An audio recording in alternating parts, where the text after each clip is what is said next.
stock market has recovered 100% of the time. And in order to inform this conversation, I had a conversation with my financial advisor just to validate whether or not my thought process was correct. And so I called my financial advisor and I said to him, is this a time that I need to start rethinking my strategy?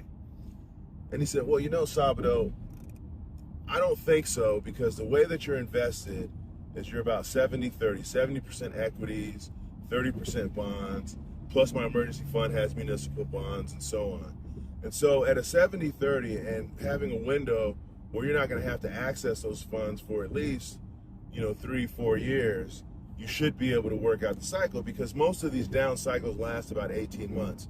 And although we're dealing with a bunch of factors, external factors that are creating the volatility, the reality is there will be something that takes us into, if it's a recession, and there'll be things that bring us out, because you can't stay there forever.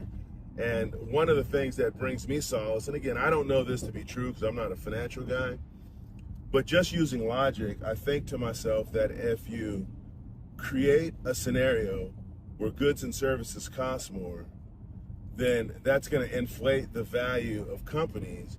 And if you inflate the value of those companies, then the value or the stock price will likely go up. Now, I don't know that that's necessarily a one-for-one. I don't even know if that's absolutely how it's going to work, but that's what brings me peace, and I think that's what's happened in the past.